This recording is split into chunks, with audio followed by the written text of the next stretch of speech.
Thank you, Jeanette. Next up is Lisa Pohlmann with the Natural Resources Council of Maine. Gonna get my prop.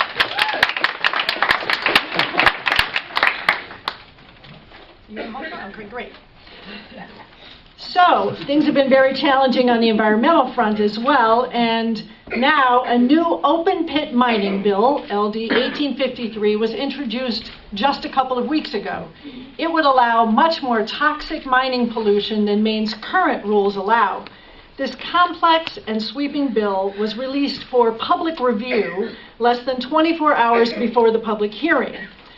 Mining is currently allowed in Maine, but with strong standards to protect our water, wildlife, and environment. But here are the three issues at stake with this bill. The mining bill would allow much more groundwater contamination than Maine's current standards do. Once chemicals from open pit mining, such as arsenic, lead, and cyanide, seep into the groundwater, they can readily contaminate not only drinking water, but our lakes, rivers, and streams.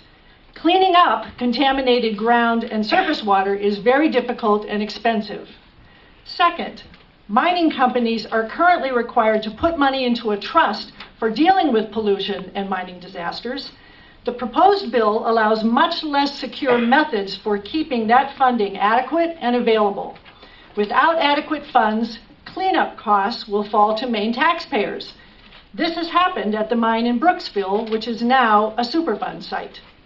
Third, the mining bill would eliminate current rules that help us consider other serious impacts from mining, such as noise, dust, traffic, water withdrawal, oil spills, and the like. Now, this new mining bill was drafted by Nevada lawyers and the Pierce Atwood law firm to make it easier for J.D. Irving, a Canadian-based company, to build a massive open-pit mine at Bald Mountain in Aroostook County. But these changes would apply to mining all over the state.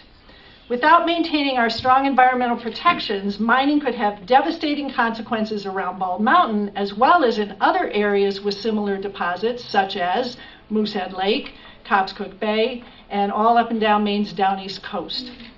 Now, the Natural Resources Committee has worked very hard on LD 1853 in the short window of time they've had to work on it, but with the rush to pass this bill, there is no way for citizens or lawmakers to identify and analyze the full impact of these proposals.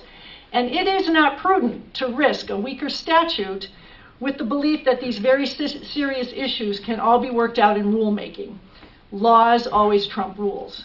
So, Maine people want the legislature to protect our citizens and wildlife from devastating pollution that can arise from open pit mining, and the consequences for the entire state are far-reaching and long-lasting. This should not be a rush job.